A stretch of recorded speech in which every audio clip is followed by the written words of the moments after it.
So मेरा जो अगला सवाल था that was basically around कि जो traditionally marginalized groups होते हैं उसमें बच्चियाँ होती हैं, transgender बच्चियाँ हैं, उसमें children who are living with some or any form of disability वो हैं.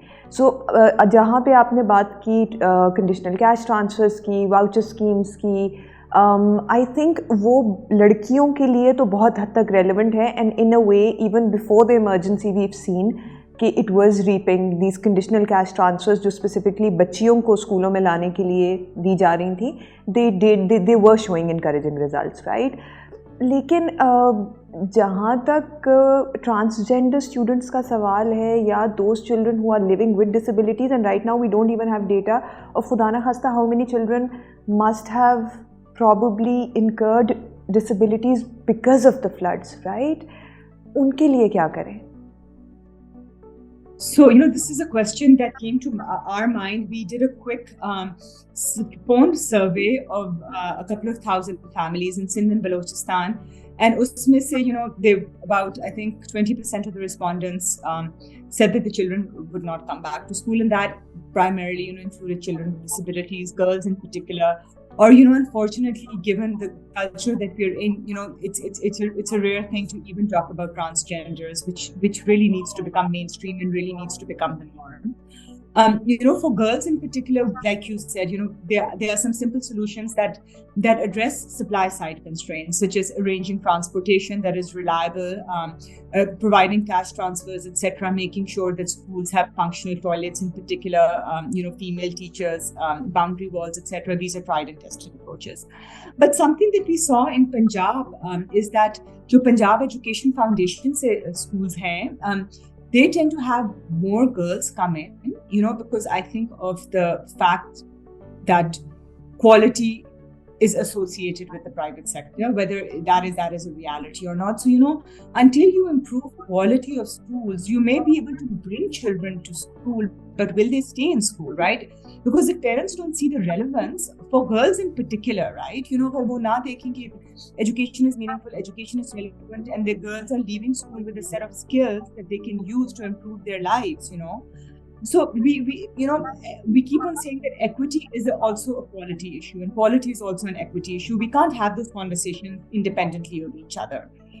So I think, along with we've tried some unique approaches for girls as well.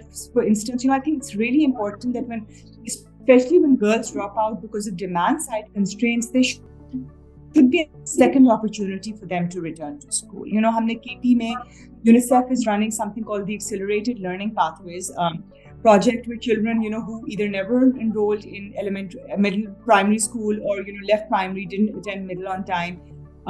They give these children a second opportunity. And the classrooms are full.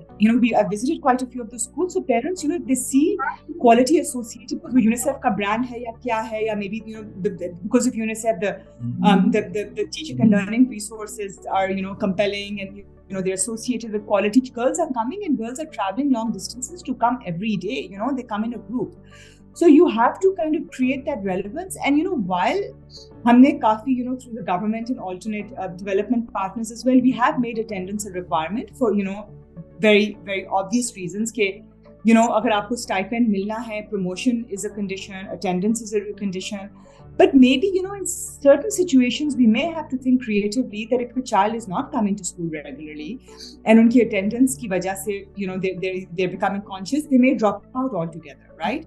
So in certain situations, you can't have a blanket approach that to get a stipend, you need to have 80% attendance, right? Again, these localized needs-based solutions are really important. Have those blanket approaches, but also give room for adapting to unique circumstances. For example, मैं उनका फिर से example देती हूँ कि चोलिस्तान में जो इनके schools हैं, because that's a migrant community, they actually move with the migrant community, right? So sorry? Lovely. Yeah. And to get into children with disabilities, again, we piloted a project in Punjab a long time back, और उसमें हमने ये देखा कि it was called to enroll children with mild disabilities in public schools and in low-fee private schools. Low-fee private schools में आपने थोड़ा सा financial incentive दे दिया कि उनको grant they the to upgrade the infrastructure, wheelchair ramps, disability friendly toilets, etc., classrooms, and we gave a top up of a voucher to the entrepreneur. So because there was a commercial incentive, and the similar situation in public schools, we saw that children dropped out because it's not just sensitizing students and creating that physical environment, it's also about training teachers to make sure that your children, whether they're with disabilities or whether they're trans, if there's diversity in the student body, that it is not seen as those children are not seen as outliers or outsiders. So mindset shift mein bahut badi, and this is something that induction programs for teachers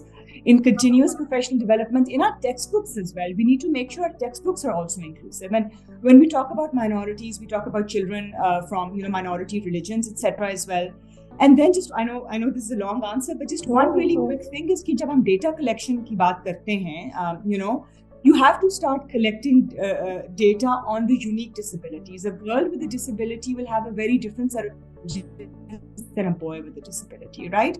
Severe disabilities, moderate disabilities, mild disabilities, and then make sure that आपके जो school censuses होते हैं, आपकी infrastructure पे data collect होता है, आपके student bodies पे data collect होता है. We have some new instruments like the TEACH instruments, Washington standard questionnaires, questionnaires. Those need to become mainstream, and then that data needs to be used to inform budgets, to be informed. There's no point in collecting data if we don't use it. So these are some starting points that come to mind when it comes to mainstreaming children with diverse needs. Thank you. मेरा जो आपसे आखिरी सवाल है वो इस हवाले से है कि देखिए, हम अभी तक तो जितनी भी गुफ्तगू कर रहे थे वो हंगामी हालात, सैलाब, उसके गिर्द महवर था हमारी गुफ्तगू का. लेकिन अगर हम बियॉन्ड हंगामी हालात बात करें, बियॉन्ड द फ्लड्स बात करें, तो पाकिस्तानी एजुकेशन सिस्टम के अंदर, मैं शुरू में भी ये कह रही थी कि एक परपेचुअल स्टेट ऑफ इमरजेंसी हमें नज़र आती है. कहने का मकसद ये है कि हम एक्सेस ही के मसाइल से बाहर नहीं निकल पा रहे कि किसी तरह रसाई तो मिल जाए बच्चों को और बच्चियों को तालीम तक, कि हम क्वालिटी पे भी बात करें.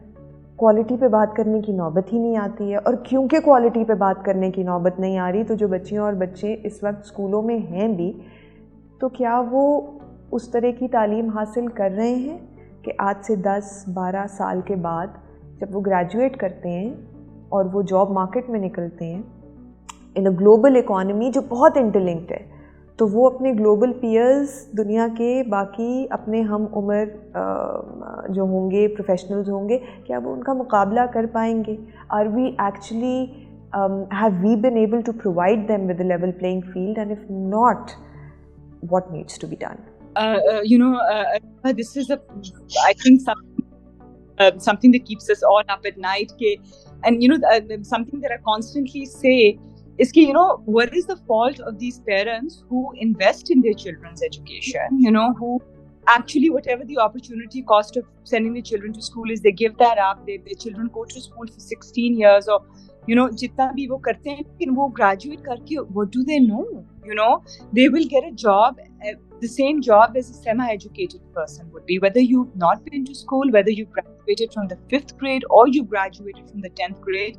There may not be much of a difference, but because the opportunities available to you will not be the same as those children who graduate from elite private school or middle tier private schools, right? And I think one of the reasons is कि हमारा जो school system है उसमें इतनी recall based learning पे focus होती है कि there is no teachers don't know how to teach for application, understanding and application of content, right? And that's what grows the mind. Second, we tend to undermine childhood development, right? We know that the brain from prenatal to 5 years grows at a much faster rate than they will ever, so when you enroll a child at 5 years of age, the child has actually missed the opportunity when their brain was a sponge, and when they were actually, you could lay the foundation for stronger learning. They say your kindergarten teacher is probably the most important teacher you will have, but look at who we employ as our kindergarten teachers. अगर हम वो कच्ची में बच्चे आते भी हैं, तो we really need to focus resources on setting a very solid foundation, foundational reading, number one, and foundational numeracy. हमारा curriculum इतना crowded है, we focus on so much that children are not, instead of mastering the core skills they need, they're actually, unsatisfactory at a larger number of, student learning outcomes. So apart from that, also, creating that, आपकी stunting की percentage देख लें, right? Almost half our children are approximately 40% of our children are stunted. World Bank is publishing a human capital report fairly soon, and that shows that the human capital index for Pakistan is 0.1%, right? So will only reach 41% of their human capital potential. And if you look at Sindh, or if you look at Balochistan, if I'm not mistaken, for Balochistan, it's only 32% of the human capital potential. In Sindh, it's only 36%. So we have to focus on, what is really essential. हम science में, history में, social studies में, general knowledge में हम इतना पढ़ाते हैं, really drill down on the bare essentials, teach them well, make sure that they're taught with understanding and application, make sure that children know how to read, because once you know how to read, then that is a very solid foundation for later learning, right? And focus on the mother tongue. हम जो बच्चा जो पंजाबी घर में बोलता है, हम उनको उर्दू में क्यों सिखाते हैं, और उस टीचर से सिखाते हैं जो खुद उर्दू नहीं बोल पाती, right? हम और फिर ऊपर से हम English, teach them as a second language, right? Teach them well as a second language, but teach them in a primary language in which they're comfortable with. They understand, they can relate to that language. When they take homework home, at least the parents can understand the concepts that they're.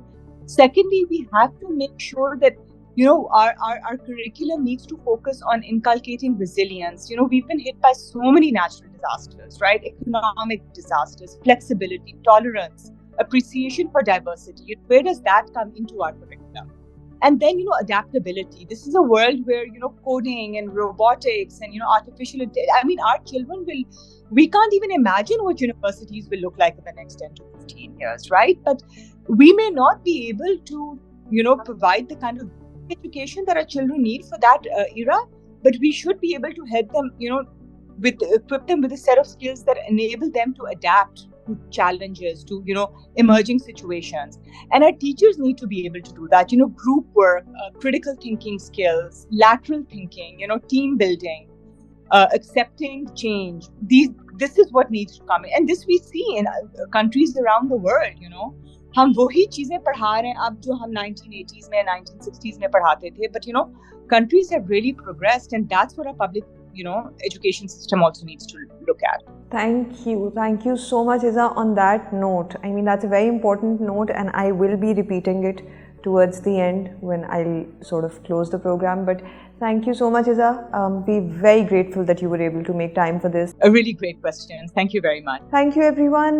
Thank you so much कि आप लोगों ने जितना भी देखा हमारा episode, हम तो चाहते हैं कि आपने शुरू से लेकर आखिर तक देखा हो, लेकिन जितना भी देखा आपका बहुत शुक्रिया.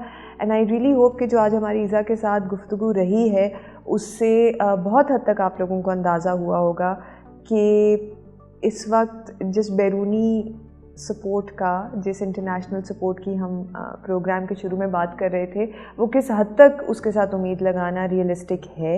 और वर्ल्ड बैंक समेत इस वक्त इंटरनेशनल इदारे पाकिस्तान के तालीमी निज़ाम को ख़ुसूसन किस तरह मदद फ़राहम कर रहे हैं, लेकिन उसके साथ साथ हमारी हुकूमत को, सूबाई हुकूमतों को भी और फेडरल गवर्नमेंट को भी वो कौन से ऐसे इक़दाम करने की ज़रूरत है, किस तरह से सेल्फ सफिशेंट होने की ज़रूरत है, ताकि हम खुदा न खास्ता हर इमरजेंसी के बाद बिल्कुल स्क्रैच से ना शुरू कर रहे हों, बिल्कुल स्क्वायर वन पर ना हो. Thank you so much again for joining today's conversation.